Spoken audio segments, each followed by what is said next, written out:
से stocks valuation के हिसाब से अट्रैक्टिव नजर आ रहे हैं सीमेंट स्पेस में। आईसीआईसीआई सिक्योरिटीज की एक रिपोर्ट के हिसाब से कहीं ना कहीं मार्जिन पे दबाव है। अगर मार्जिन पे दबाव है और वॉल्यूम ग्रोथ थोड़ी सबड्यूड रहती है, 5-6% उनका व्यू है, तो किस तरह के प्रोस्पेक्ट्स बन रहे हैं? सिर्फ एमएनए के आधार पे क्या आपको बाय करना चाहिए? कौन से मैनेजमेंट्स अच्छी तरीके से अपनी कंपनीज मैनेज कर रहे हैं? ये सब बातें हम डिस्कस करेंगे। हमारे साथ हर्ष जुड़ रहे हैं। हर्ष एनालिस्ट हैं, इस स्पेस को बहुत क्लोजली ट्रैक करते हैं। हर्ष, सबसे पहले आप बताएं कि ये जो एमएनए हो रहा है, ये आपकी क्या राय बन रही है इसके ऊपर? क्या ये अच्छे वैल्यूएशंस पे हो रहा है या ये स्ट्रेच्ड वैल्यूएशंस के ऊपर हो रहा है? जी, अभी देखें सर कि वैल्यूएशंस जो भी एमएनए अभी हम देख रहे हैं, थोड़े से स्ट्रेच में बोलूंगा, बट गिवन कि अगर गोइंग फॉरवर्ड अगर 2-3 सालों में जैसे सेक्टर कंसोलिडेट होती है और जो कंपनीज है जो एमएनए में फोकस कर रही हैं, तो उनका वैल्यूएशन, वो ब्राउनफील्ड कैपेसिटी ऐड करेंगे तो वो जो वैल्यूएशन है वो नीचे आ जाएगा। तो उसके वजह से फिर वो वैल्यूएशन आपको ठीक लगेगी, लेकिन अभी अभी करंटली वैल्यूएशन थोड़ी स्ट्रेच लग रही।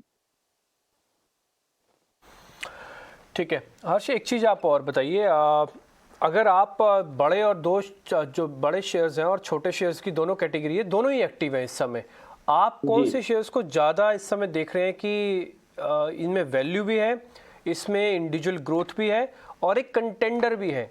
देखिए ये बात तो सच है ना कि अब बहुत सारी कंपनीज नहीं रहेंगी इस सेगमेंट में, ये ओलिगोपोली वाला मार्केट हो जाएगा, है ना? तो आप मेरे को जरा बताइए किस में आपको वैल्यूएशन ग्रोथ दोनों दिख रही हैं? जी, अगर मैं कहूं हमारे रिपोर्ट के हिसाब से तो मुझे लार्ज कैप में अल्ट्राटेक और श्री सीमेंट काफी बेटर लग रहे हैं इस वक्त वैल्यूएशन पर्सपेक्टिव से मैं बोलूं तो।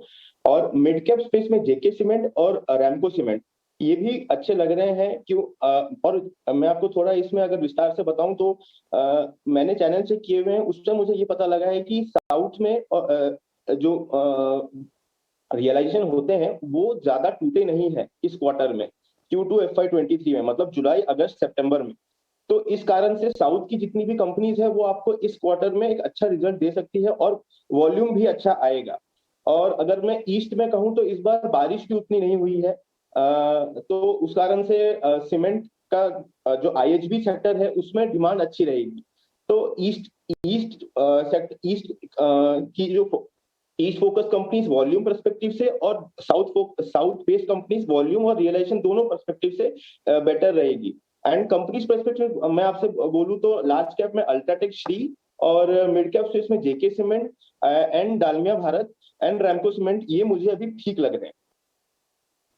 हर्ष, मॉर्निंग। सीमेंट स्पेस में आपने जैसे ये बताया भी, आपने तो खैर कैटेगोरिकली हमें बता भी दिया। पीछे एक जेपी मॉर्गन की रिपोर्ट भी सीमेंट स्पेस पे हाल ही में आई है, उन्होंने भी कहा कि जितने भी इंडिया के डायनामिक्स है वो बहुत प्रॉमिसिंग लग रहे हैं। आपके बड़े ट्रिगर्स क्या हैं, क्योंकि आपके रिपोर्ट में आपने एबिटा की भी बात कैटेगोरिकली की है? जी, बड़े ट्रिगर्स मैं आपको ये बताऊं कि देखिए, जैसे अभी हम H1 सितंबर जो फर्स्ट 1H होता है वो ऑलमोस्ट ओवर हो चुका है, and now we have entered the 2H, and 2H is the busiest period for cement companies, जहां पर वॉल्यूम ग्रोथ भी दिखता है और साथ ही में आपको रियलाइजेशन भी अपटिक आती है। एक अच्छी चीज साथ ही साथ ये भी हो रही है, जो मेरे चेक्स बताते हैं कि कोल और पेट्रो के जो प्राइसेस हैं वो काफी डाउन आ चुके हैं। अगर आप उनके पीक से देखें तो 30% डाउन आ चुके हैं। तो ये भी एक बहुत बड़ा पॉजिटिव साइन है उनके एबिटा पर टर्न पर्सपेक्टिव से। लेकिन अगर जो कंपनीज के P&L में आपको वो जो बेनिफिट है वो इस क्वार्टर नहीं दिखेगा, वो Q3 और Q4 में दिखेगा। कारण कि ये कंपनीज 1.5 से 2 महीने का इन्वेंट्री लेके चलते हैं, फ्यूल इन्वेंट्री, तो वो उनको कंज्यूम करने में टाइम लगेगा। और उनकी जो फ्रेश इन्वेंट्री है वो उन्होंने Q2 में परचेज की होगी, तो वो Q3 तक ओवर हो जाएगी, और जो नई इन्वेंट्री जो आएगी वो लोअर प्राइस पे आएगी Q4 से। तो जो आपको बेनिफिट है वो आपको Q4 से दिखेगी। तो ट्रिगर यही है, एक तो प्राइस हाइक्स होने चाहिए ये मंथ में, नवंबर मंथ में, उससे आपको एक जो एबिटा पर टन है वो जो कॉस्ट प्रेशर जो है वो सबसाइड हो सकते हैं। जो फ्यूल प्राइसेस हैं वो अगर ये लेवल पे भी रहते हैं या इसे क्रैक भी होते हैं तो अच्छी बात है, और जो डिमांड है वो तो अच्छी होगी ही H2 में।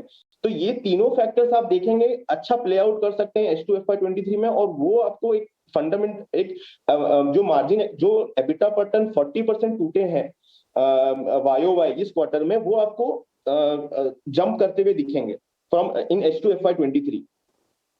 टू समराइज इट, आप ये कह रहे हैं कि अभी इनपुट कॉस्ट उनके लिए हाई रही है, इसलिए Q2 में एबिटा पर एक प्रेशर रहेगा, लेकिन Q3 से ईज आउट होगा, और H2 यानी इस साल का जो आखिरी 6 महीना है वहां पर आपको बेटर रिटर्न्स दिखेंगे। वॉल्यूम ग्रोथ लगातार डिमांड के चलते आप सीमेंट स्पेस में देख रहे हैं, और अपनी टॉपिक्स भी हर्ष हमें बता रहे हैं। बहुत बहुत शुक्रिया हर्ष ये सब समराइज करने के लिए। तो ICICI सिक्योरिटी की रिपोर्ट और जिस पर सीमेंट सेक्टर पर एक फोकस, और लगातार हम देख रहे हैं कि बड़ी ब्रोकिंग फर्म्स की भी रिपोर्ट्स आ रही हैं, इस पूरे स्पेस में काफी इंटरेस्ट भी है। और आज दो इंपॉर्टेंट न्यूज जो हम ट्रैक भी कर रहे हैं, एक तो JP एसोसिएट्स और साथ ही इंडिया सीमेंट्स पर भी आज न्यूज बेस्ड एक्शन भी इसमें क्लियरली दिख रहा है।